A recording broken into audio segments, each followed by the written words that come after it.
Hi everyone, selamat pagi menjelang siang. Salam kenal semuanya, nama saya Diana Syara. I'm a journalist. I used to work for CNN Indonesia and now I work for China Central Television. And yes, today, as you've heard before from the MC, that I'm going to moderate diskusi hari ini. Dan bahasanya ini tentunya sangat penting ya, karena we're going to talk about the Indonesian economic outlook in the past, in the present, and also in the future. And specifically, sorry, it was a bit loud. Right, so the theme for today is 1 tahun dari hasil diplomasi ekonomi Presiden Prabowo Subianto. Sebelumnya mungkin aku kasih sedikit a little background on this topic that we're going to discuss.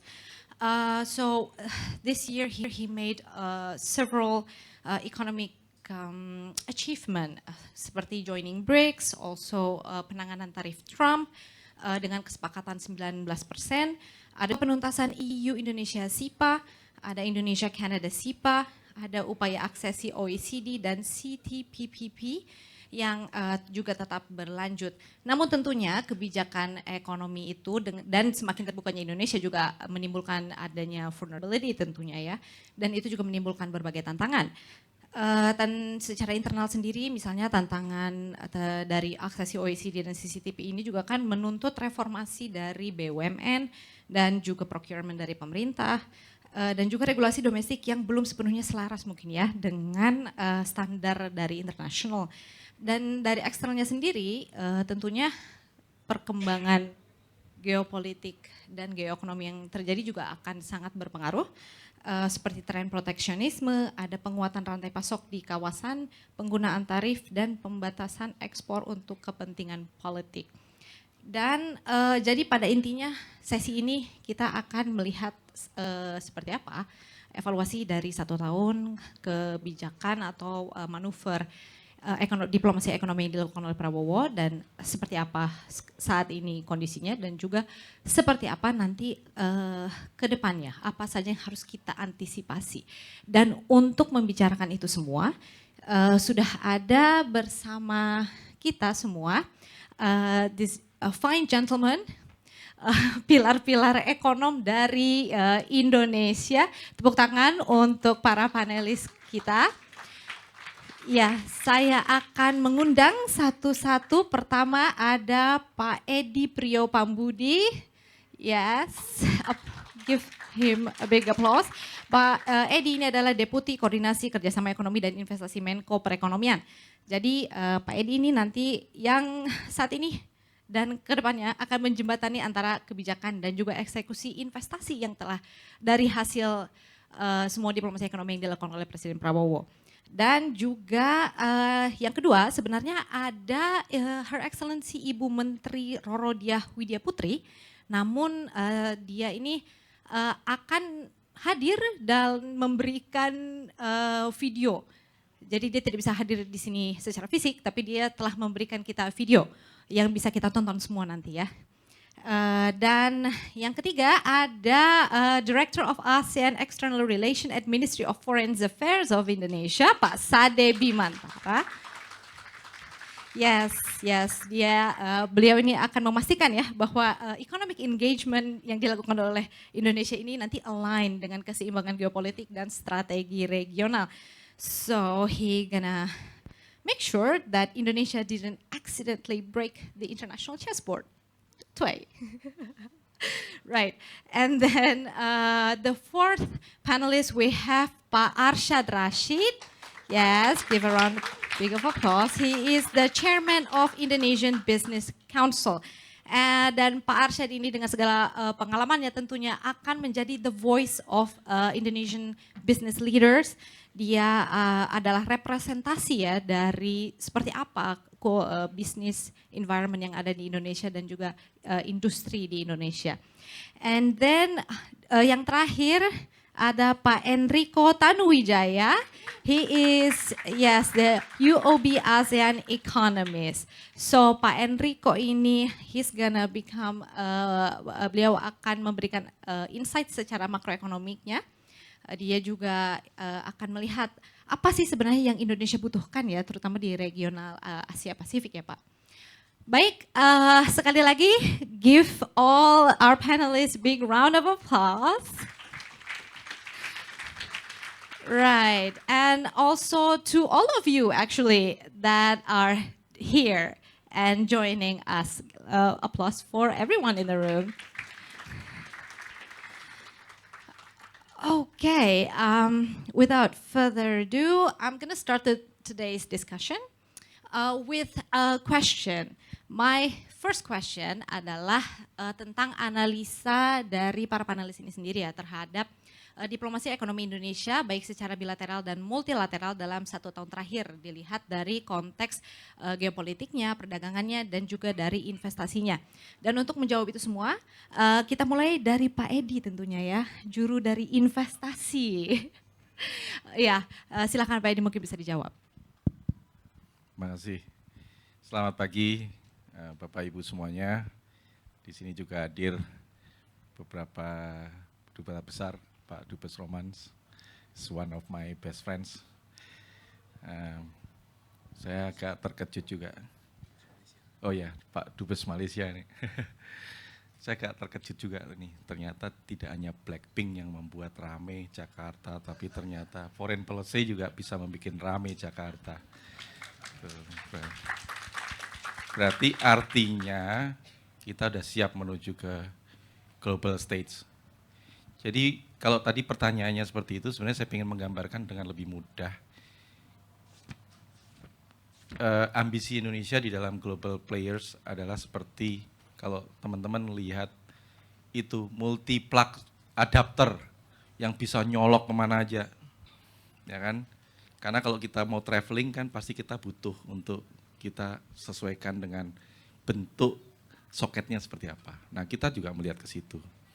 Kita sudah melihat ada paling tidak 3 indeks. Pertama adalah technological index karena sekarang semua mengarah kepada technological advancement. Kedua social mobility, bagaimana kita mengelola mobilitas sosial dengan negara-negara yang menjadi mitra. Dan yang paling penting lagi sekarang adalah energy stability. Karena untuk mengelola investasi pasti dibutuhkan energi. Nah kalau kita lihat dari semua fora yang diikuti Indonesia, mulai tadi BRICS, kemudian ada OECD, CPTPP, CEPA, termasuk yang sekarang juga lagi kita selesaikan G20, semuanya sudah kita ukur sebenarnya indeksnya kita akan unggul di mana. Nah persoalannya adalah biasanya kalau muncul di dalam suatu pertanyaan dasar dari investasi, terutama ketika masuk ke Indonesia, 2 yang paling penting. Pertama adalah rule of the game. Bagaimana sih aturan main di Indonesia dibandingkan dengan negara lain. Kedua adalah ketersediaan energi. Karena energi itu untuk memulai suatu usaha pasti harus ada itu. 2 hal sederhana ini yang sebenarnya harus dipersiapkan. Nah kalau kita lihat setahun ini di dalam pemerintahan Pak Prabowo dan Pak Gibran, kita sudah menyelesaikan cukup banyak proses perundingan. Yang ini kita akan lihat nanti semua implementasi yang kita akan masukkan di dalam CEPA. Karena proses untuk membuat suatu perundingan kan tidak hanya sekedar menyelesaikan disiplin di dalam perjanjiannya, tapi sebenarnya bagaimana melaksanakan disiplin tadi. Nah ini PR-nya akan lebih banyak di dalam. Nah Indonesia membutuhkan ini untuk external push dalam rangka melakukan reform terhadap policy yang ada di saat ini. Mungkin saya jawab itu dulu. Baik, terima kasih jawabannya Pak Edi. Nah, untuk pertanyaan ini juga sebenarnya sudah dijawab ya sama Ibu Menteri Roro Diah Widya Putri, tapi karena beliau berhalangan hadir, maka beliau mengirimkan video message untuk kita terkait jawabannya hasil analisa dia selama ini. Silahkan kita nonton bersama. Assalamualaikum warahmatullahi wabarakatuh. Salam sejahtera bagi kita semua. Shalom, Om Swastiastu, Om Namo Buddhaya, salam kebajikan. Selamat pagi semuanya dan yang terhormat Dr. Dino Patijalal, the Chairman and Founder of FPCI. hingga seluruh pemangku kepentingan dari pemerintah hingga asosiasi yang hadir pada kesempatan hari ini. Dalam 1 tahun terakhir, diplomasi ekonomi Indonesia berada pada fase yang semakin strategis dan dinamis. Kita menyaksikan geopolitik global yang semakin terfragmentasi dengan rivalitas Amerika Serikat-Tiongkok. Lalu kemudian kita juga melihat betapa luar biasanya konflik yang berada di Timur Tengah dan Eropa Timur, serta juga munculnya kembali kebijakan proteksionisme di berbagai negara. Semua ini menciptakan ketidakpastian bagi perdagangan global dan situasi ini juga berdampak langsung pada perdagangan internasional kita hingga stabilitas rantai pasok, lalu kemudian iklim investasi global termasuk bagi Indonesia. Namun Indonesia tetap dapat menjaga neraca perdagangan internasional kita tetap berada di surplus sepanjang Januari hingga September, dan surplus neraca perdagangan Indonesia per September 2025 hanya untuk bulan itu mencapai 4,3 miliar US dollars. Di satu sisi pertumbuhan ekonomi di dalam negeri tetap terjaga positif, di mana pertumbuhan kita berada di 0,4%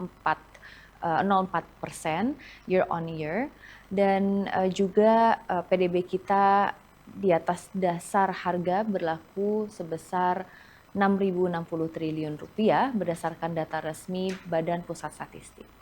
Kementerian Perdagangan secara masif menjalankan perjanjian dagang yang telah berhasil menyelesaikan dan juga mengimplementasikan 23 perjanjian dagang dalam bentuk PTA, FTA hingga SIPA atau Comprehensive Economic Partnership Agreement dengan 30 negara yang tersebar di 6 region.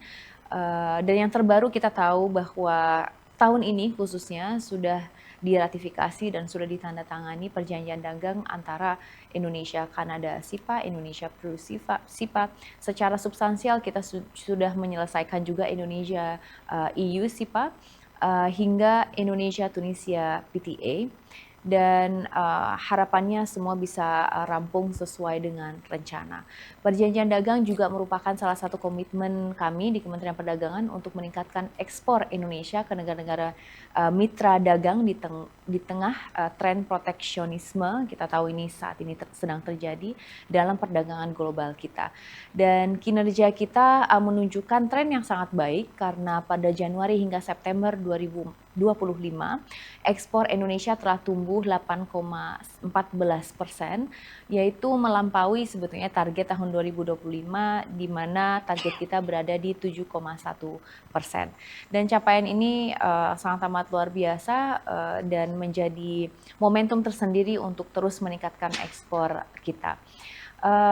Selain dari itu, untuk memanfaatkan perjanjian dagang, para pelaku usaha diharapkan dapat mencari mitra dagang dari negara-negara yang sudah memiliki kesepakatan dengan Indonesia.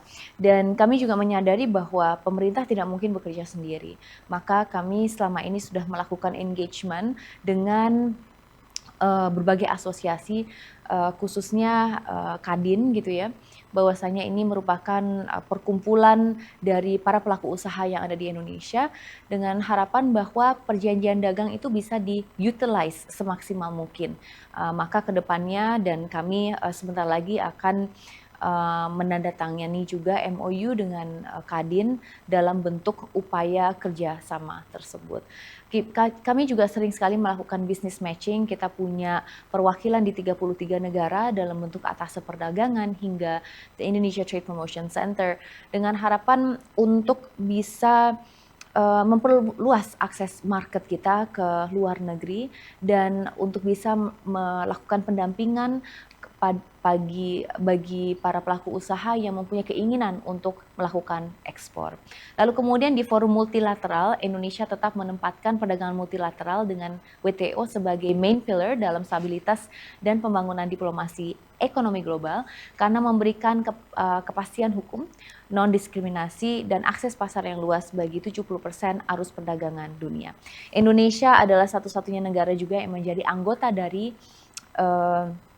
satu-satunya negara, ya betul, yang menjadi anggota dari ASEAN, APEC, BRICS, dan G20. Negara-negara ASEAN lainnya hanya berbagi keanggotaan dengan APEC, dan Amerika Serikat adalah anggota APEC, OECD, dan juga G20. Hal ini menunjukkan Indonesia memiliki posisi yang sangat amat strategis dalam arsitektur kerjasama ekonomi dan politik global, khususnya dalam sistem perdagangan multilateral. Kami melihat betapa luar biasanya pendekatan Bapak Prabowo Subianto hingga Bapak Gibran Rakabuming Raka untuk memaintain hubungan bilateral yang baik dengan negara-negara sahabat kita, dan kami melihat peran mereka di dalam forum-forum penting yang menunjukkan positioning negara Indonesia saat ini yang sangat amat strategis. Lalu yang terakhir saya ingin menitik beratkan mengenai perdagangan keberlanjutan atau berkelanjutan kita. Kita tahu bahwa perubahan iklim ini nyata, kita tahu banyak sekali bencana alam yang saat ini sedang terjadi juga, maka kami juga mengaturkan dan turut berduka cita atas seluruh korban yang terpengaruh dengan adanya bencana alam ini. Tapi pada dasarnya isu berkelanjutan ini menjadi isu yang sangat amat penting. We have to understand the urgency of this. Dan saya meyakini bahwa kita harus selalu mencarikan solusi yang optimal, dan ternyata kalau kita melihat bahwa perdagangan dan sustainability itu harus berjalan beriringan, dan mengingat bahwa saat ini kalau ekspor produk hijau Indonesia telah menunjukkan tren peningkatan mencapai kurang lebih 8,03 miliar US dollars pada tahun 2024, dan angka ini naik sebetulnya dari tahun 2020 di mana sebelumnya berada di kisaran 7,03 miliar US dollars. Ada sektor-sektor potensial yang bisa kita tap ketika berbicara mengenai perdagangan, termasuk energi terbarukan, pertanian dan kehutanan, bagaimana kita meningkatkan misalnya ekspor dari produk-produk atau komoditas seperti kayu, kopi, kakao, dan juga rempah, hingga manufaktur yang hijau, jadi industri besi dan baja yang ramah lingkungan yang mulai memenuhi standar internasional seperti EU CBAM. Jadi pada intinya potensinya ada. Bagaimana Indonesia juga selain dari kita mengekspor mungkin yang mentah, tetapi juga sesuai dengan arahan Bapak Presiden, kita mengedepankan hilirisasi. Jadi misalnya kalau kakao itu sendiri, kebetulan saya baru balik dari Bali ke beberapa perusahaan coklat. Jadi di situ dari bijinya, dari kakaonya, dari buahnya, mohon maaf, itu bisa langsung ditransformasi menjadi coklat yang premium. Nah, hal-hal seperti inilah yang kita upayakan saat ini, dan kita melihat bahwa marketnya itu ada di dunia internasional.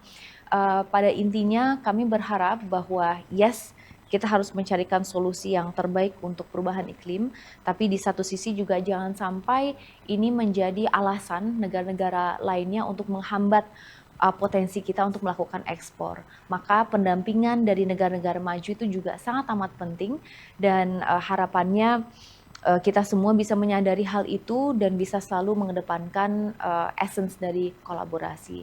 Dan yang terakhir mengenai UMKM, karena di Kementerian Perdagangan ada 3 pilar: pengamanan pasar dalam negeri, perluasan pasar internasional, dan UMKM bisa ekspor. UMKM berkontribusi kurang lebih 60%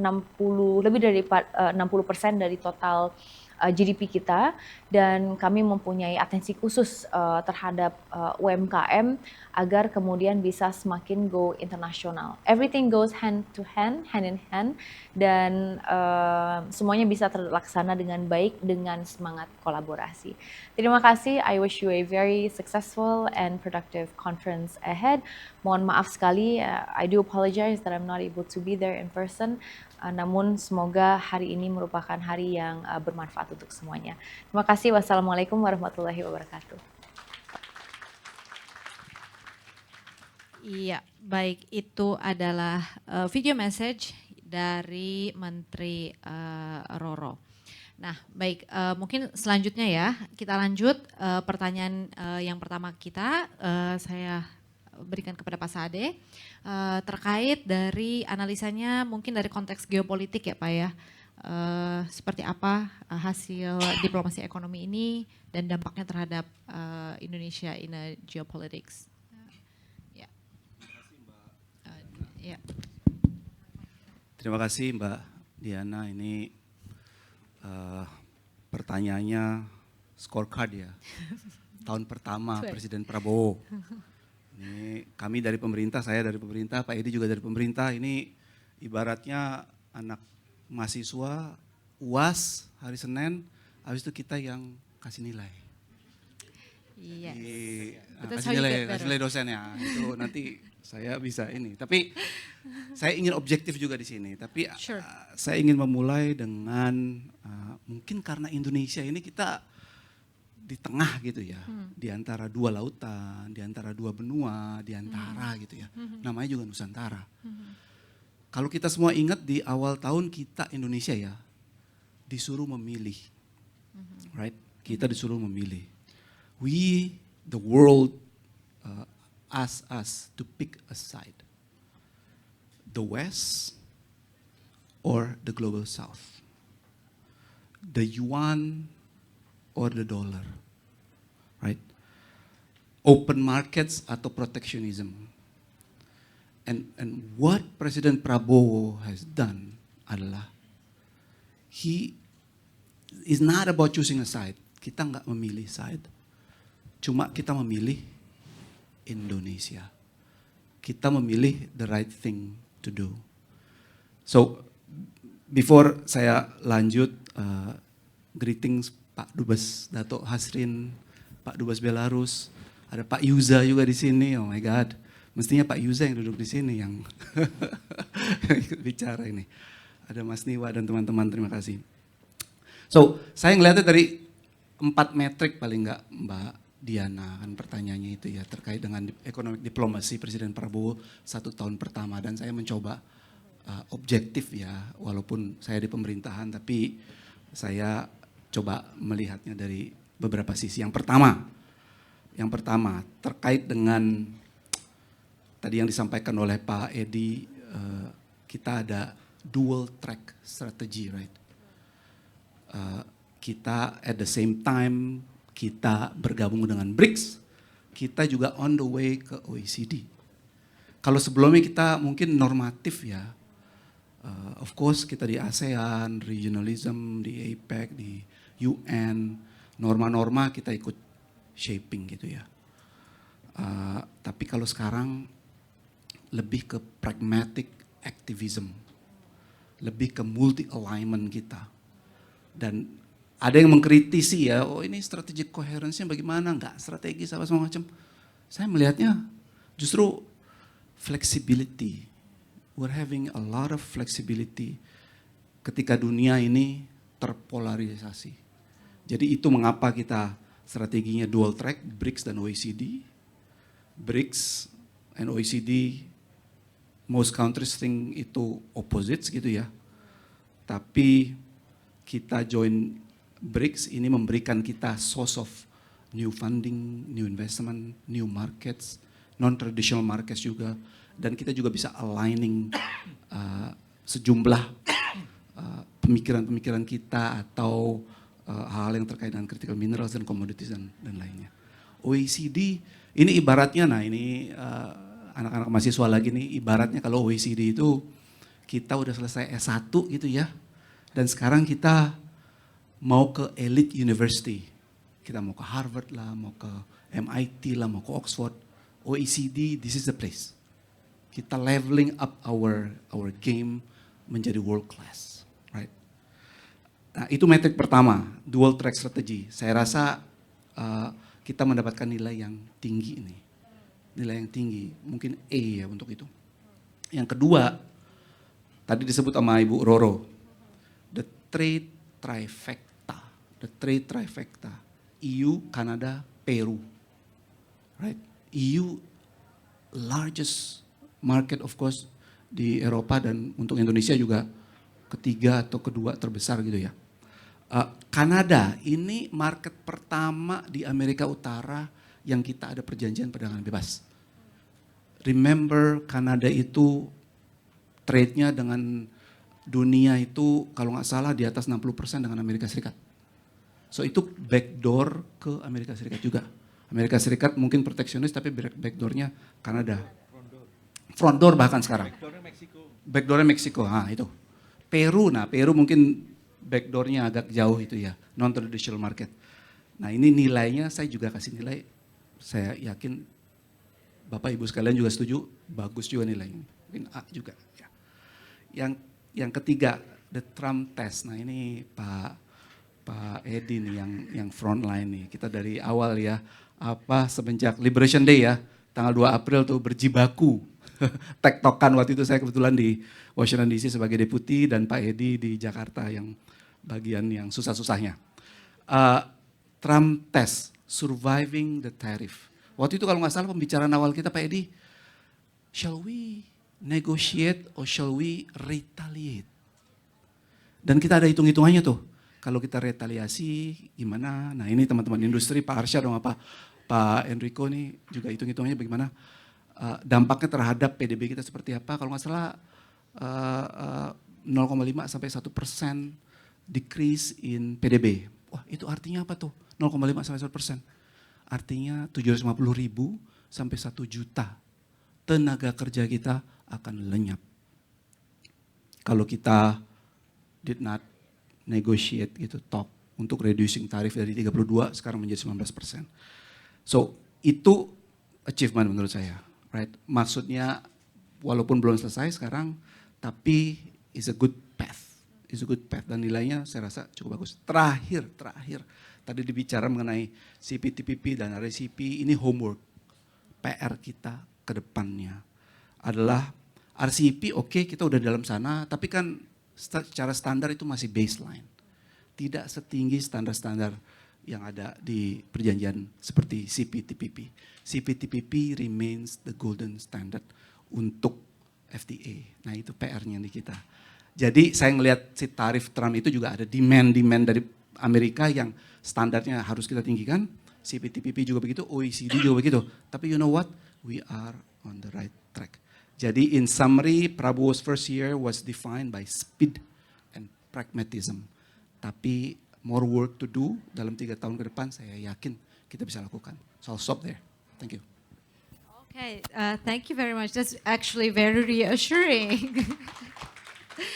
Okay, now sekarang kita dengar pendapatnya dari Pak Arsyad tentunya sebagai pelaku dari bisnis ya. Seperti apa insight-nya ini? Makasih Pak. First of all, thank you very much. It's an honor untuk honornya bisa bicara sama di sebelah kanan saya nih Pak Edi. Thank you, the chief negotiator untuk semua yang ada. Dan tapi kalau bicara please my honor untuk bapak-bapak dubes who are here today dan juga teman-teman semuanya. Kalau pengusaha simple, Pak. Jadi pertanyaannya buat pengusaha bagaimana? Ya buat adik-adik semua. Pengusaha mikirnya cuan, Pak. Mikirnya cuan. Gimana to get more cuan? Nah, untuk itu apa yang dilakukan oleh Pak Prabowo, yang dilakukan oleh pemerintah, oleh bapak-bapak semua ini adalah kita melihatnya 3 hal. Yaitu pertama, membuka pasar. Akses to market.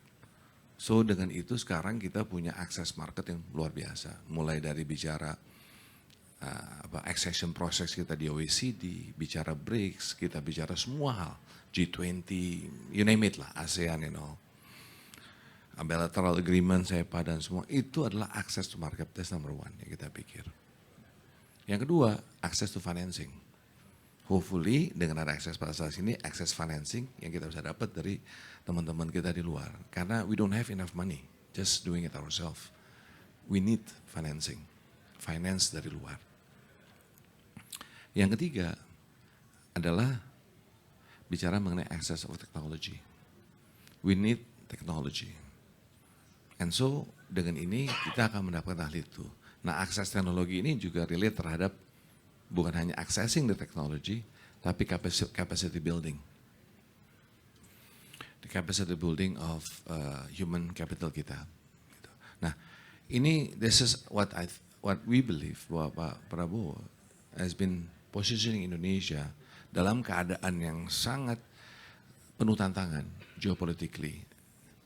Yang dimana tadi balik kepada the questioning of belak-belaknya kan Amerika atau Tiongkok. Is in everybody's mind. Yang dimana inilah posisi Indonesia untuk menyatakan bahwa we love you both. We love America, we love China, we love everybody. We're just a lover. Okay. So, tapi untuk ini, tapi this we are shadow ini nggak akan selesai. The question of bahwa do you choose China or US? Sorry, to just bluntly to say, sometimes it's bingung. We keep saying we are neutral, and we will say that, and karena itulah posisi kita. And I think Pak Prabowo or bapak-bapak dan ini di pemerintahan is able to position ourselves there. Tapi this is not the end. Karena kalau bicara apa yang terjadi, ini misalnya contoh tadi access to funding. Saya bicara akses pasar, jelas. Bacaan pasar tadi. Access to funding, nanti apakah question, you want to be with us or you want to be with them? Do you want money from China related or you want from the US related? It's a question. Yang sekarang is always in that conversation of discussion. Kedua, tadi technology. Mau ke chipsnya NVIDIA or using the Chinese chips? Those are real questions. Yang dimana I think we have the privilege to actually work on that both. And how to take this as advantage to us. Tapi in overall, so thanks to Pak Prabowo now, access to market kita tambah besar, access to funding kita tambah besar, financing, access to technology / capacity building terbuka. Now the homework balik lagi, back home. Balik kepada diri kita sendiri. The question of what do we want? Bapak sudah membuka itu. I think all of us must realize, number one, that Indonesia, kita bicara kalau dalam pengusaha ini kan dua, trade, investment. That's it, right? Investasi atau trade, dagang. It's two words sih saya mengatakan. Bicaranya adalah we have to be ready to be competitive. So our competitiveness is important. Number two is our productivity. It is also key important for us. Dan inilah yang harus kita lakukan. Dan Pak Prabowo membawa inisiatif yang dikatakan sebagai dicanangkan oleh beliau adalah Indonesia Incorporated. Kalau Pak Menteri Keuangan kita bilang the twin engine katanya. Bagaimana public and private can work together. This is where pertanyaannya how the private sectors can play a greater role. I think it's important to have the private and the public. Dan harapannya, which is already being now dengan pemerintah juga sangat terbuka, the involvement of private sectors. Why? We are the players. We are the one who does it day to day. What is our stumbling block? What are need to be done? Gitu. Tapi balik kepada competitiveness dan productivity tadi, we have to ask ourselves, pertanyaan pada di sini, gimana Indonesia bisa kompetitif? Don't take it for granted bahwa kita punya sumber daya alam. Karena pertanyaan yang lebih lanjut lagi adalah, dari sumber daya alam ini kita mau prosesnya gimana, how to be competitive. And then productivity, in all aspect. Tapi manusia is kuncinya. How do we create manusia yang produktif? Karena tadi, competitive and productive, let's take around our neighbors, ASEAN. How is our competitiveness? How is our productivity? Itu adalah pertanyaan yang harus menurut saya kita jawab bersama. It's not just pemerintah, tapi all of us. And this is the realization that we must acknowledge. Jadi now ya balik ke rumah nih kitanya sendiri. How can we be competitive? How can we be productive? Kenapa? Pertama juga kita bicara pasar. Indonesia itu pasar gede loh. Our population 250 juta. Growing. We love children. Keeps growing. We have what we call bonus demography. The next, We have all this. Tapi kita harus bisa merawat pasar kita. Jangan kita lupa. Harus kita rawat. This is yang kita harus pikirkan bersama, kerjasama. Jadi inilah mungkin nilai-nilai kata-kata gotong royong, ini nih yang kita harus lakukan. Bagaimana secara gotong royong, we can face this. Nah, merawat pasar juga bicara tadi. Nah, jadi kita harus menyadari bahwa, again, we have to be competitive, we have to be productive, compare dulu lah ke negara itu. Jaga pasar, merawat pasar yang ada di Indonesia, dan lebih lanjut lagi mungkin, let's do it in ASEAN. Kenapa? Karena ASEAN ini pasar yang besar. Altogether 630-700 juta population. It's huge. It's bigger than EU, of course. Cuman masalah pendapatannya, EU is now higher than us. But this is important. Why? Because saya orang yang percaya bahwa regional supply chain is key to access into a global supply chain. And we learned that during the pandemic. But we just forgot about it. Waktu itu, we all want to work together.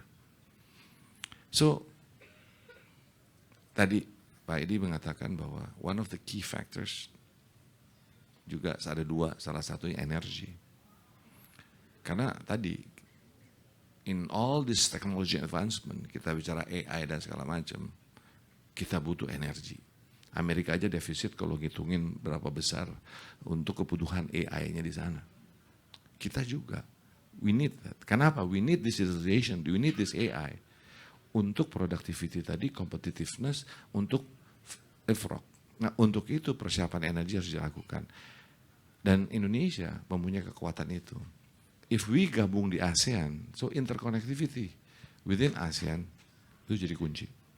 So maybe itu yang saya inikan bahwa sekarang PR-nya di kita. Because Bapak already membuka akses pasar, akses keuangan, akses teknologi, plus capacity building. Itu mungkin. Thank you so much Pak Arsyad atas insight-nya. Yes, dan yang terakhir tentunya kita juga ingin dengar pendapat secara makroekonominya dari Pak Enrico. Ya, terima kasih Pak Arsyad, suaranya bagus banget kayak DJ. Jadi tadi saya terkesima. Assalamualaikum warahmatullahi wabarakatuh. Hati dan pikiran kami semua dengan saudara-saudara kami di Sumatera Utara. Mudah-mudahan Tuhan memudahkan jalan mereka dan bantuan dari pemerintah bisa segera.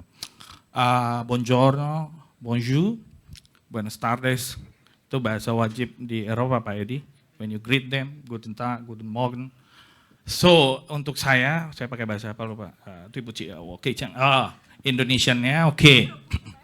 Jadi Bapak Ibu, kalau saya sebenarnya tinggal dikit ruang geraknya. Tapi saya akan mungkin perdalam sedikit. Jadi yang pertama, scorecard secara ekonomi. 8% growth is good. Tapi pertanyaannya achievable atau enggak. Jadi saya langsung aja. Kalau untuk deal-deal yang tadi, jawaban saya adjacency matters. ASEAN adalah partner dagang terdekat. Adjacency, bahasa Jawanya apa, Mbak? Yang dekat-dekat dulu aja, yang digarap. Nah, tadi pasar domestik kita itu gede, itu perlu diolah jadi stimulus yang diberikan harus targeted 5 sektor. Itu ada analisa ekonominya. Food, beverage, logistik, accommodation, construction, and mining. Mining itu yang paling kecil sebenarnya. Tapi most of the banking loans ngalirnya ke sana. Nah, ini urusan lain nanti ya. Tapi first strategy itu kita harus gali, garap, dan bukan rawat Pak. Tumbuhin domestic based economic growth, baru bisa tumbuh. Kedua, nilai tukar kita tuh kompetitif. Rupiah one of the most competitive in the region. Carilah ekspor dengan bahan baku lokal yang banyak kita ekspor, bukan ke negara maju doang. Aturannya jelimet. When you want to grow 8%, do you find your friends yang grow 10 or 2? The 10% growth is not with China, apalagi US. Mohon maaf, I'm so sorry. Bonsoir, the European, you cannot grow at 10%. Africa, Central Asia, that's where we want to be. Bahan baku kita ekspor ke sana. Dan kerjasama dengan ASEAN, that's strategy number 2. Number 3, financial deepening. Kita punya market terlalu shallow, kecolongan terus sama Singapura.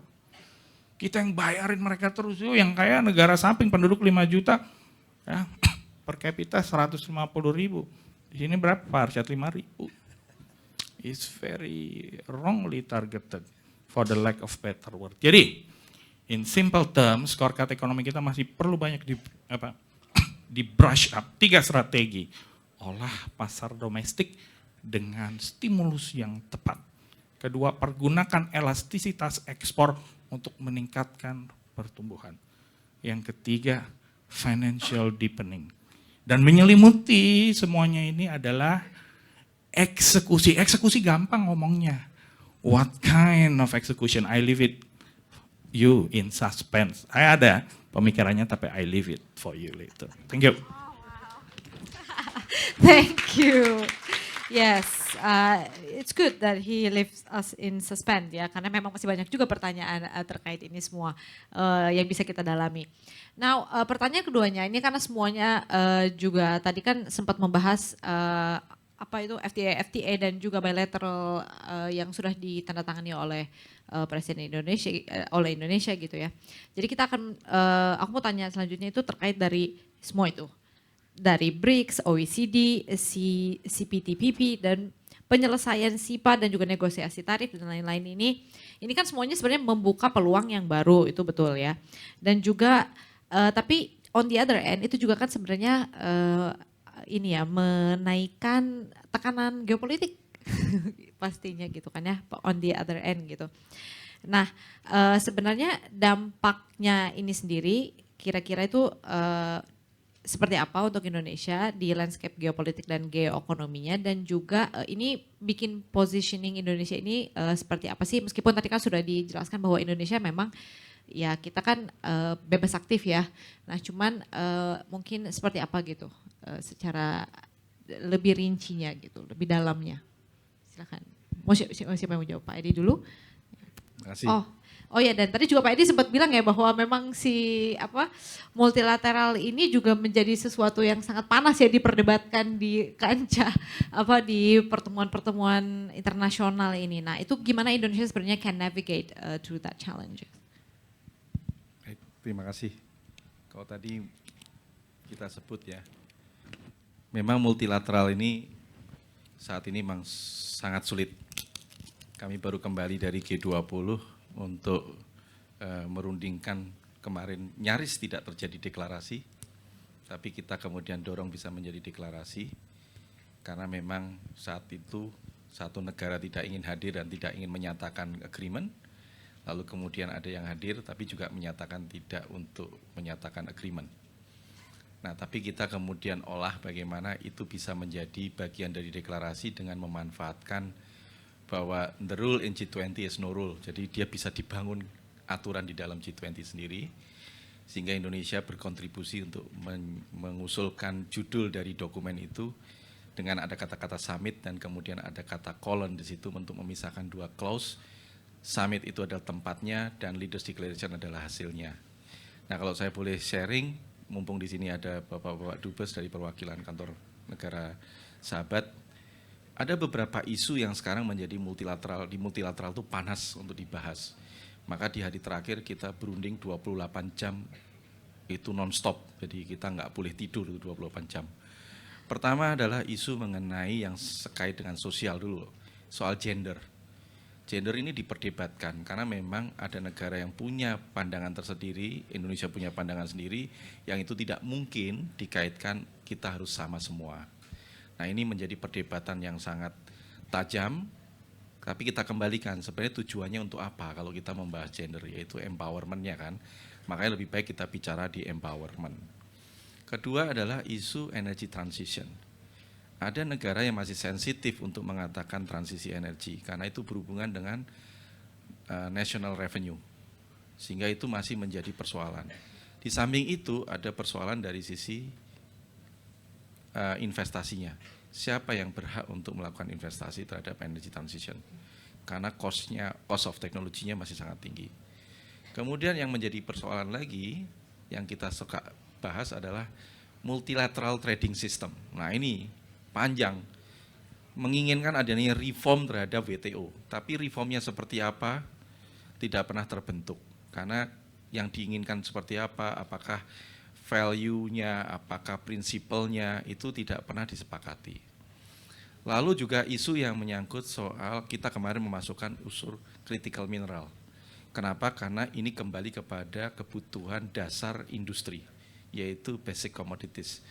Di mana sekarang ada satu negara yang sangat dominan, menguasai semua proses smelting, menguasai semua proses enrichment, sehingga itu bisa mengunci global supply chains di seluruh dunia. Nah, ini yang kemudian menjadi pertimbangan yang cukup tajam. Intinya adalah untuk menaikkan produktivitas dalam bentuk eksplorasi, tapi tidak cukup hanya di situ. Yang lebih dipentingkan lagi adalah memastikan investasinya itu memadai sehingga tidak terjadi lack of added value atau added beneficiation dari critical mineral ini. Sehingga negara yang menghasilkan critical mineral itu tidak tertinggal dengan negara yang justru memanfaatkan critical mineral. Nah, ada lagi isu yang juga menarik yang kita dibahas adalah AI tadi. AI ini perdebatannya adalah bagaimana membuat policy-nya. Padahal sebenarnya yang kita khawatirkan dengan saat ini AI ini berkembang adalah adanya bubble di dalam AI karena semua pemain besar mencoba untuk investasi besar-besaran di AI.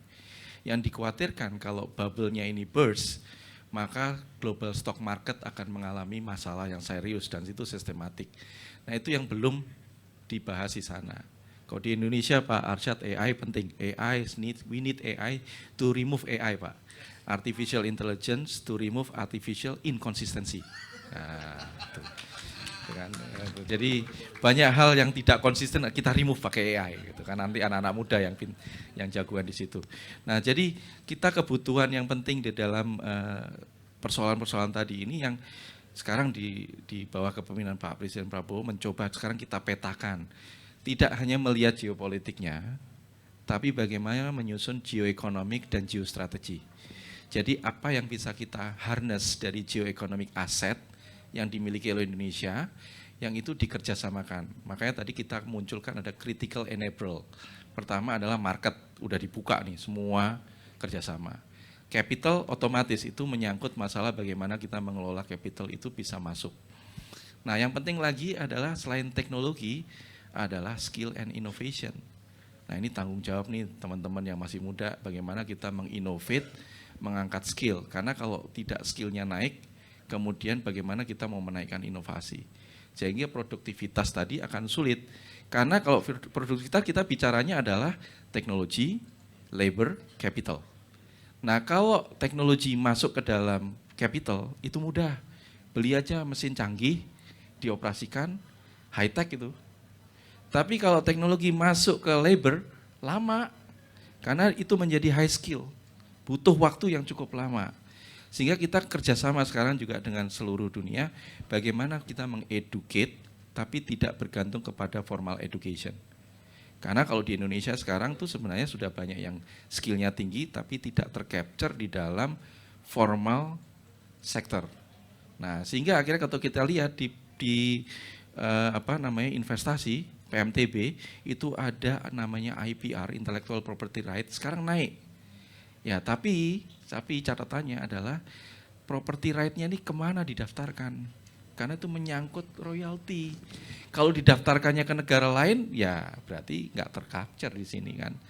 Nah, kalau saya melihatnya ini adalah suatu fenomena Coca-Cola. Coca-Cola itu kalau di toko kecil beda harganya dengan kalau di lemari esnya hotel bintang 5. Padahal isinya sama, volumenya sama. Kenapa kok bisa beda? Salah satu penyebabnya ya tadi karena masalah ada unsur yang tidak terlihat yaitu skill. Yang tidak bisa dinilai di situ. Nah, inilah yang penting bagaimana sekarang di pemerintahan Pak Prabowo Gibran ini kita naikkan ini supaya ada peningkatan skill sehingga bisa mendorong pertumbuhan, otomatis mudah-mudahan 8% bisa kita capai. Terima kasih. Silakan. Ya, Boleh silakan. nyambungin sedikit mengenai Boleh tadi banget. pertanyaan kan geopolitik dan tarif. Sebenarnya kita kerjasama dengan Bloomberg itu ada satu survei bilang justru resiko ini meningkatkan proactive business strategy yang namanya apa Pak? Nearshoring. Nah itu penting banget. Jadi I'll give you some statistic. Indonesia punya trade dengan China over the past 10 years itu naik secara proporsi dari 14% ke 21%.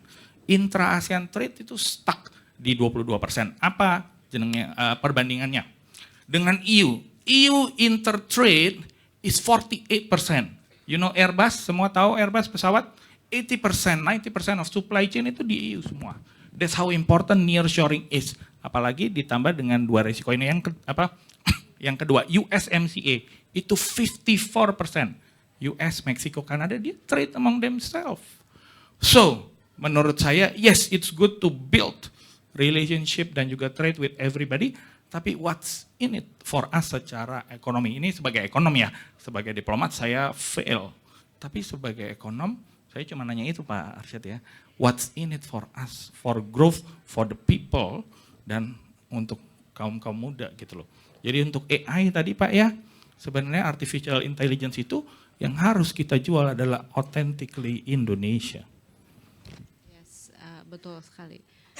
Karena kayaknya isu AI ini juga jadi bahasan di mana-mana ya, termasuk di Korea kemarin juga itu kan menjadi salah satu poin bahasan yang pentingnya juga, bahwa harus merata juga, harus accessible juga untuk negara-negara yang lain gitu. Nah, mungkin Pak Arsyad mau nambahin terkait dari ini dampak dari terbukanya pasar ini sekarang bagi para pebisnis tadi, dan juga terkait tarif. Seperti apa responnya gitu dari pasar, dari pebisnis, sorry. Dalam konteks ini. Nggak buat tadi kan ya, saya bilang benefiting for us is sangat benefiting for the. Cuman tadi kan kita punya, selain di luar kita ada domestic market. Domestic market ini yang juga harus saya katakan kata-kata saya rawat gitu ya. Mungkin ini.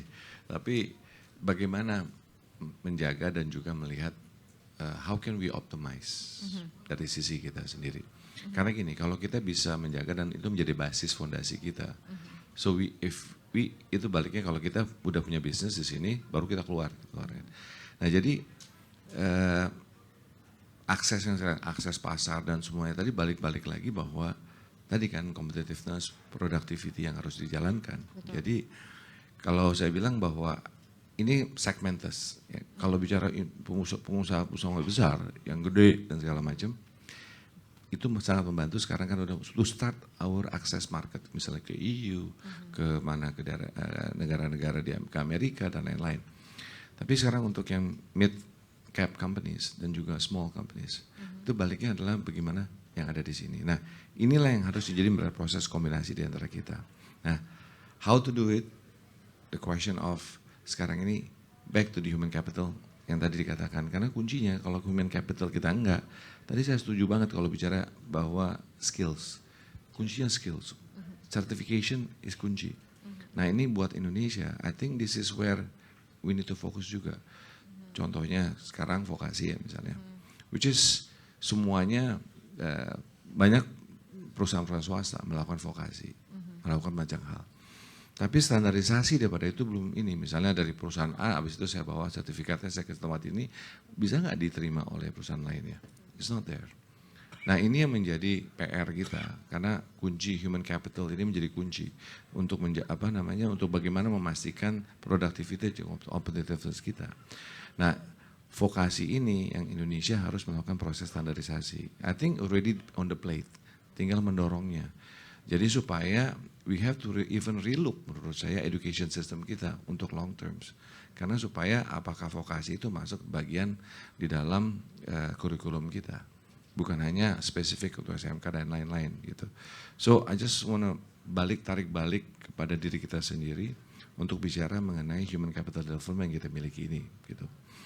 So, balik lagi, kalau positioning market sih is great. Sekarang itu udah kebuka semuanya. Tapi now, for all of us, balik lagi tadi seperti katakan bahwa let's build this.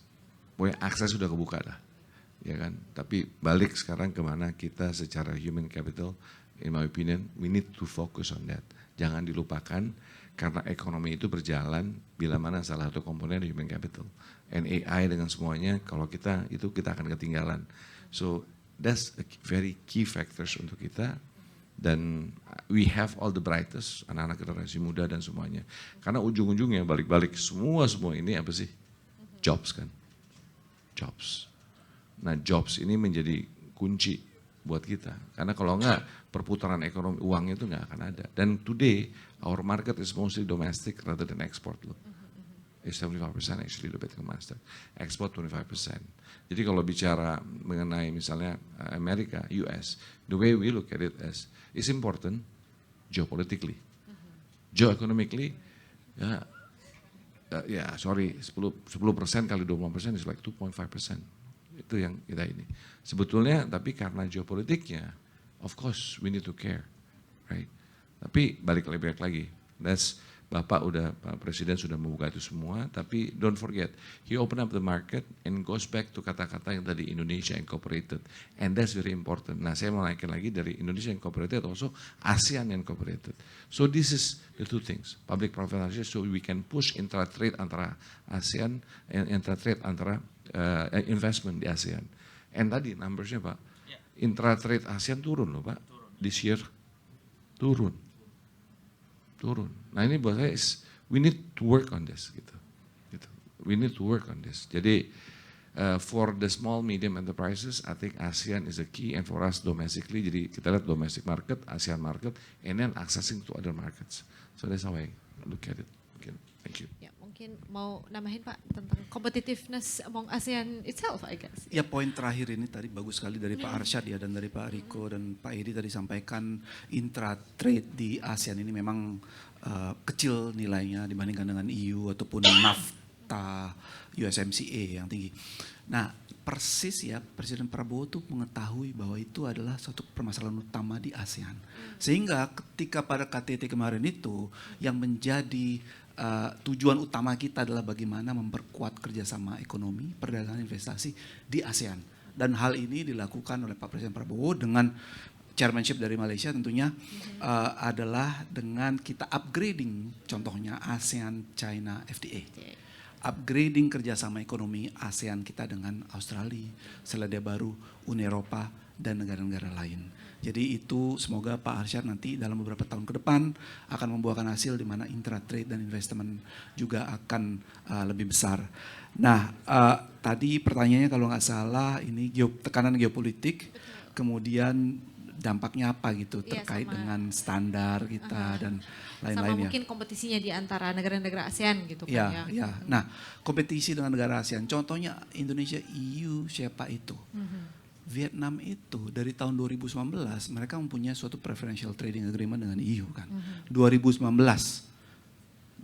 sampai sekarang kita akhirnya punya Indonesia EU SEPA. Jadi itu menghilangkan comparative advantage dari Vietnam via dengan produk-produk kita yang sekarang bisa menikmati hampir 0% untuk lebih dari 98% berbagai sektor di Uni Eropa. Nah itu kan resolving those issue ya, competitiveness issue itu. Nah kemudian pertanyaannya adalah terkait dengan OECD contohnya, CPTPP dan lain-lain. Ini ibaratnya kita punya gym membership. Intent kita, gue mau nih ke Celeb Fitness atau FTL atau FitHub, whatever lah itu ya, beli membershipnya. Tapi sekarang pekerjaan kita adalah kita harus rajin pergi ke gym paling enggak 1 minggu 3 kali gitu loh. Paling enggak untuk kardionya, weightlifting dan lain-lain sehingga kita bisa menjadi world class dengan OECD ini. Jadi pain for gain strategy. Dan saya harus nge-greet Dubes FG ini di sini, Dubes Rusia juga. Welcome. Jadi I'll stop there terkait dengan hal ini, Mbak Diana. Terima kasih. Oke, thank you. Ya silakan. Sepertinya Pak Enrico ini sudah sangat sabar untuk menjawab. Execution. Tadi semua itu menurut saya setuju 100%. Three things. Jadi kalau setiap kita ganti term of governance, policy berubah, right? There's policy changes. You need some institution yang bisa parallelly independent. Parallel dengan pemerintah, but independent. And that leads to number 2, harus ada accountability. You need number 1 to do number 2. That's how the execution effective. Yang ketiga, paradigm. Itu harus dirubah. Not for now, tapi untuk teman-teman yang masih muda ini, termasuk kita masih milenial. The paradigm must be for the next generation. Kalau 3 eksekusi itu, in the right set, 8% is too low. We can go 15%. Wow. Tapi three things tadi ya. Ya. Harus parallelly independent. Jadi kalau program sekarang nih, misalkan program, saya nggak usah sebut lah ya Pak ya, tahu sendiri semua ya. Nggak usah disebut kan banyak. Betul. Presiden Arsyad program A, Presiden Made program B, tiap 5 tahun ganti dong. Tapi growth-nya belum ada udah diganti. That's my point. Parallelly must be independent untuk dikawal terus. Yang kedua harus ada accountability-nya. Yang ketiga bukan buat kita, untuk generasi muda yang berikutnya. Thank you. Oke, thank you very much. Silakan, tolong beri tanda tangan tepuk tangan yang sangat meriah pada para panelis kita hari ini. Ya, untuk tanya jawab bersama saya sudah selesai, tapi saya yakin ini pasti masih banyak sekali ya pertanyaan dari para audiens yang ada di sini. So if there's a question from the audience, please raise your hand. Okay, wow. So many, of course. Ya, aku boleh, how many can I have?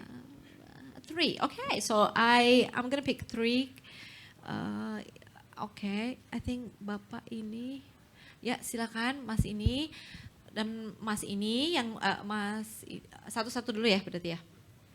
Ya, silakan. Ya. Terima kasih atas kesempatannya. Ya. Saya Muhammad Rum. Background saya adalah lawyer. Mungkin ini pertanyaan untuk semuanya Bapak Ibu sekalian. Izin kami ingin menanyakan sebetulnya untuk generasi muda. Jadi kita tahu bahwa Indonesia sekarang part of, kita sudah scale up, yang tadinya kita hanya mungkin pemain regional, sekarang kita juga sudah pemain global, gitu ya Bapak Ibu sekalian. Jadi yang saya soroti sekarang ini adalah betul tadi tentang kualitas dari SDM kita. Nah, yang ingin kami tanyakan gitu ya Bapak Ibu sekalian, mewakili kami semua yang muda-muda ini adalah mungkin kira-kira standar apa yang harus kami penuhi gitu untuk bisa come up dengan kualitas global, dan juga bagaimana cara kami berpikir, kami yang muda ini berpikir apa yang harus kami perkuat seperti itu, sehingga standar kita pun juga jauh lebih tinggi daripada sekarang. Kita sangat ingin mendukung Indonesia juga untuk menjadi pemain global. Kita nggak mau ketinggalan dalam sisi apapun. Khususnya kami juga pengen gitu ya, kita sebagai anak muda Indonesia itu kita ingin menciptakan AI bahkan yang betul-betul punya ciri khas dari Indonesia seperti itu. Karena kami paham bahwa AI yang dibawa dari luar negeri pun belum tentu bisa diterapkan di Indonesia seperti itu. Jadi kami butuh guidance juga dari para pembicara sekalian, kira-kira apa yang harus kami punya gitu, kualitas apa yang kami harus punya untuk kami bisa mencapai posisi di mana kita itu betul-betul mencapai standar yang bisa diakui secara global. Terima kasih. Thank you. Sorry, namanya? Saya Muhammad Rum. Muhammad Rum. Rum. Oke, terima kasih Mas Muhammad Rum. Oke, second question. I saw the guy with a striped shirt. Yes, please introduce your name. Cek. Terima kasih atas kesempatannya. Nama saya Agung Prakoso. Saya dari Magister Agung Prakoso dari Magister Kajian Wilayah Eropa, Sekolah Pasca Sarjana Pembangunan Berkelanjutan Universitas Indonesia. Ada beberapa pertanyaan yang ingin saya tanyakan. Yang pertama terkait dengan US tarif.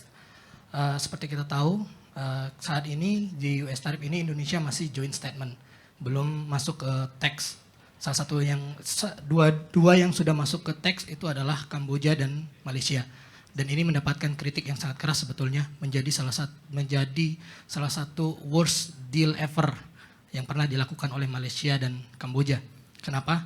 Karena ada 400 halaman dari perjanjian tersebut, kemudian tarif yang turun hanya 19%, tetap mendapatkan 19% tarif.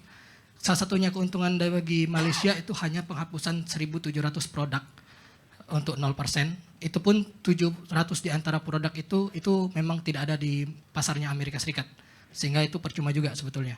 Dan 1.000 di antaranya itu akan masuk ke, sudah ada daftar tarif dari Biden dan lain sebagainya.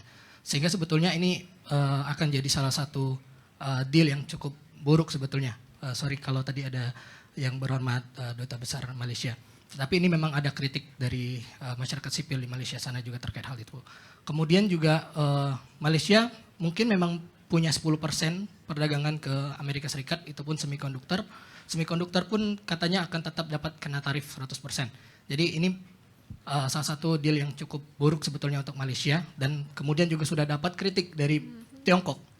Barusan saya baca ada kritik dari Tiongkok terkait dengan kepersetujuan Malaysia dan Kamboja terkait dengan deals ini gitu. Nah, Indonesia sendiri seperti apa Pak ketika kira-kira untuk kedepannya? Kami melihat bahwa sebetulnya kan di Amerika Serikat sendiri deal ini akan dibatalkan oleh Supreme Court gitu kan di akhir tahun ini kabarnya, dan itu pun juga pada akhirnya kalau kita sudah sign itu akan menjadi kerugian menurut saya. Dan bahkan walaupun kita baru joint statement dan itu belum sah untuk kita lakukan ya, dari joint statement itu sendiri sudah cukup banyak teks-teks yang menurut saya akan membebani Indonesia. Sebagai salah satu contoh itu terkait dengan FDA, FDA recognition, Food and Drug Administration recognition. Jadi BPOM itu nanti tidak perlu uji klinis di BPOM tidak dilakukan kalau sudah ada sertifikasi dari FDA. Kemudian juga ada Special Report 301. Ini adalah keluhan Amerika Serikat terkait dengan penegakan HKI di Indonesia. Hak cipta, paten dan lain sebagainya. Ini juga akan diselesaikan di dalam Indonesia-US tarif. Jadi ini menjadi kayak semacam tuntutan yang demand yang sangat besar dari Amerika Serikat terhadap penerapan tarif di Indonesia. Ada kerugian di situ. Oke, yang kedua, maaf, sorry. satu lagi. Ada dari Indonesia-EU CEPA. Indonesia-EU CEPA kita udah sign. Kira-kira kapan itu akan mulai masuk ke tahap ratifikasi dan entry to force? Pertama juga karena Indonesia-EU CEPA ini juga memiliki demand yang sangat besar kepada Indonesia. Pertama, kalau Pak Arsyad tadi menyampaikan kita membutuhkan transfer of technology gitu Pak ya. Ternyata di bab investasi itu ada namanya requirement untuk supaya tidak melakukan kewajiban menerapkan transfer teknologi kepada Indonesia. Itu kan akhirnya menjadi kegagalan juga atau mungkin menjadi kerugian juga kalau kita tidak ada desakan untuk melakukan transfer teknologi seperti itu. Kemudian juga ada di bab Trade and Sustainable Growth Development, TSGD. Di bab itu ada beberapa klausul yang kemungkinan besar akan membuat menjadi penghalang bagi kita untuk melakukan ekspor. Karena kalau kita tidak memenuhi standar-standar pembangunan berkelanjutan bagi Uni Eropa gitu. Selain daripada itu, EU CEPA juga berbenturan dengan CBAM. Tadi sudah disampaikan oleh Ibu Wakil Menteri, CBAM dan juga UDR. Itu juga akan menjadi penghalang. Gimana kira-kira taktik terkait ini? Dan mungkin pertanyaan kepada Bapak pengusaha, kira-kira apa sebetulnya harapan dari EU CEPA ini sendiri? Apa yang ingin kita lakukan di EU CEPA ini sendiri? Apakah kita ingin benar menarik investasi masuk? Dan selain itu juga di investasi akan ada ISDS. Setelah ini entry to force, ISDS itu Investor State Dispute Settlement. Jadi akan ada investment court system di mana investor dari Uni Eropa kalau ada beberapa aturan di Indonesia yang merugikan mereka itu akan menyulitkan, akan bisa digugat pemerintah Indonesia. Terakhir CPTPP. CPTPP ini Amerika Serikat udah keluar dari CPTPP. Sudah lama keluar dari CPTPP. Kenapa Indonesia masih harus join CPTPP? Kalau memang targetnya adalah standarisasi golden standard, FTA golden standard tata kelola, kenapa tidak kita cukup naikkan saja standar tata kelola kita atas desakan Bapak Ibu pengusaha, misalkan atas desakan masyarakat sipil ataupun desakan dari teman-teman akademisi, sehingga kemudian ya tidak perlu comply dengan CPTPP, kita sudah menerapkan standar itu, termasuk juga nanti di OECD. Itu aja. Terima kasih. Thank you so much Mas Agus Prakoso ya. Wow, that's a very lengthy question. Baik, aku buka satu lagi. Gender balance, yes, true. I'm gonna ada perempuan mungkin. Sorry, I have to look up. Yes, there's 1, 2. Oke, Mbak ini deh. Ya, silakan.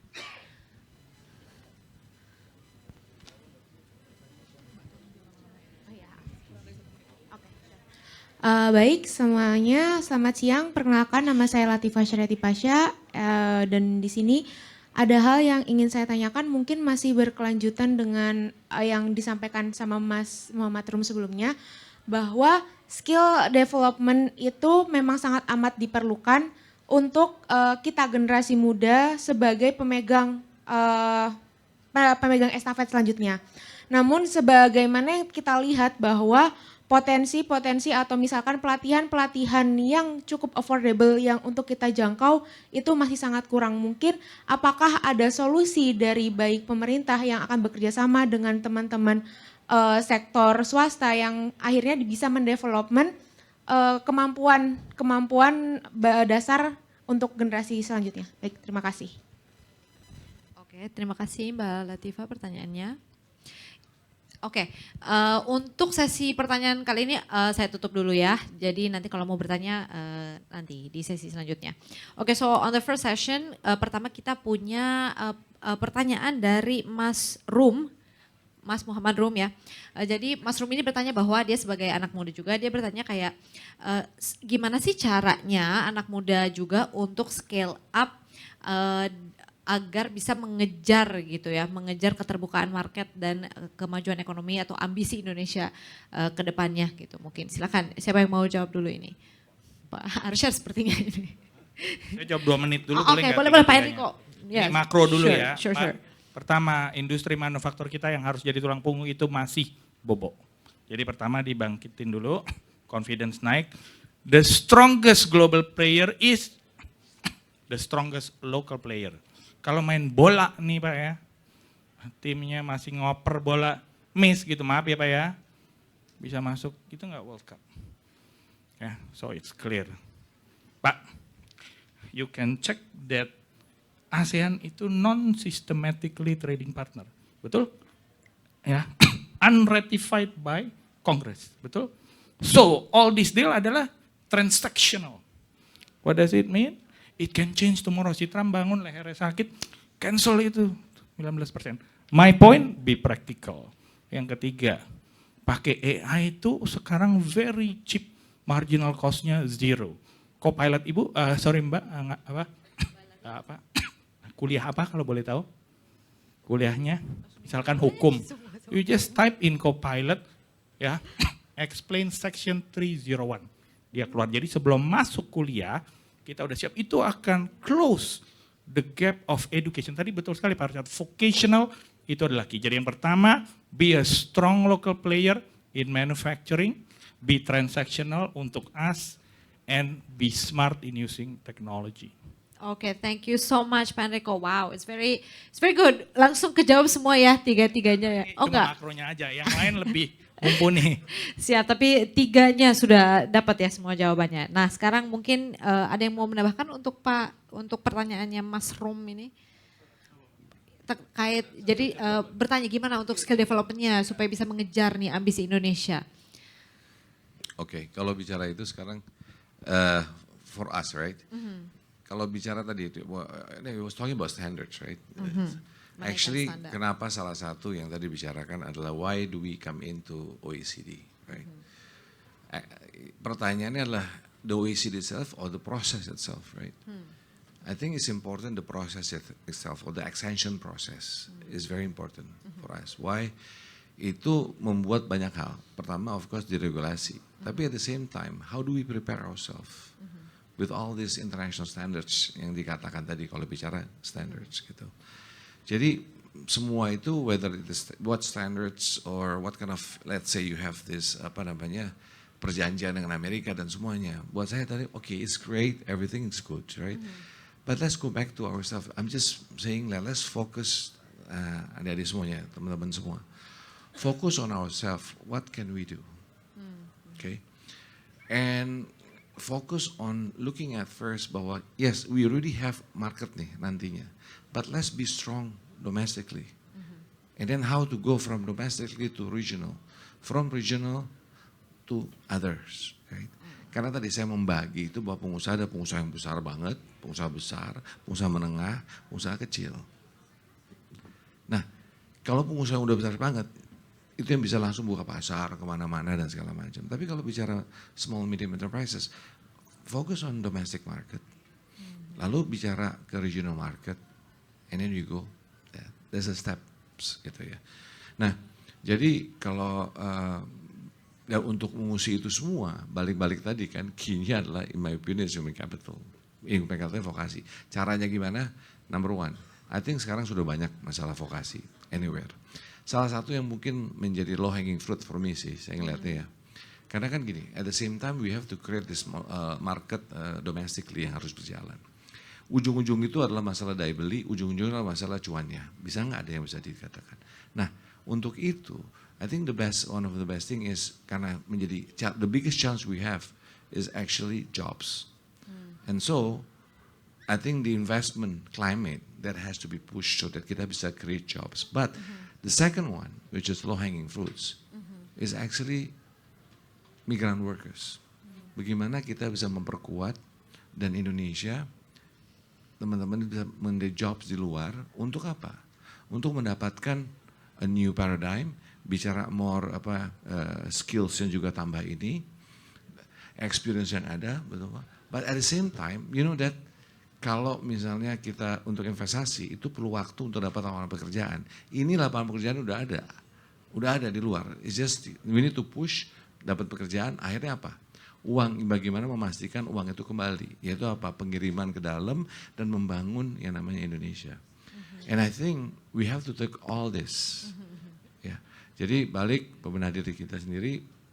Let's think about jobs, think about skills, think about how to accelerate upskilling dengan cara apa? Tadi kalau belum siap di sini jobsnya, don't worry, go find workers di luar dulu, migrant workers, and come back. And then dengan begitu kita membangun capacity building di sisi kita. So that's how I see it. Tapi jangan terlalu kaku dengan masalah standarisasi dan semuanya. At the end of the day, tadi kalau misalnya standar ya, bicara standar migrant workers, contohnya mau ke Jepang, mau ke Australia, mau kemana bisa beda-beda.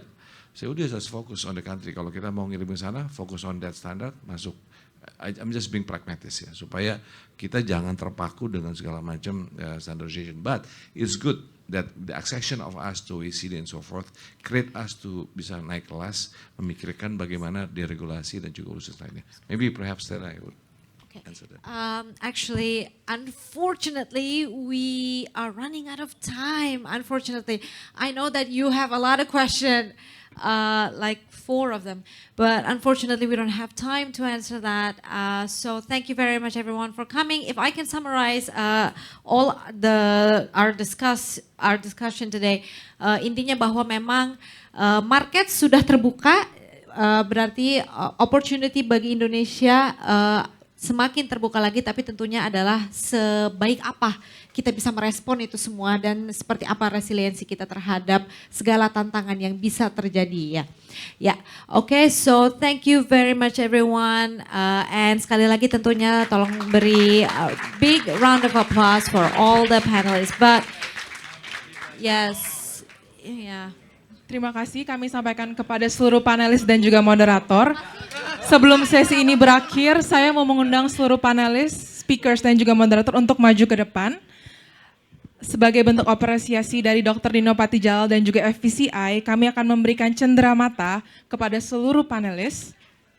Kami mengucapkan terima kasih sebesar-besarnya atas kontribusi dan partisipasi Bapak Ibu dalam CIFP 2025. Silakan PIC sesinya memberikan kepada seluruh panelis, moderator dan juga seluruh pembicara yang hadir.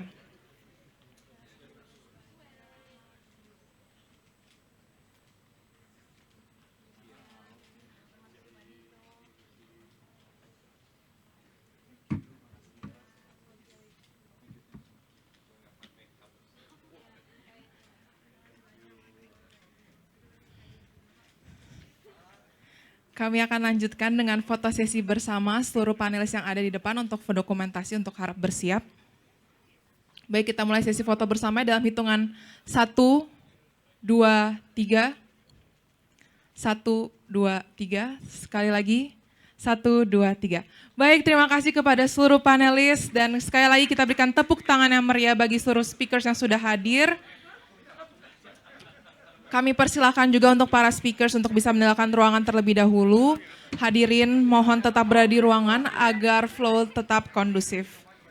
Terima kasih kepada seluruh hadirin. We kindly ask all attendees using the interpreter devices to return them either to the table or at the front of the room. Thank you.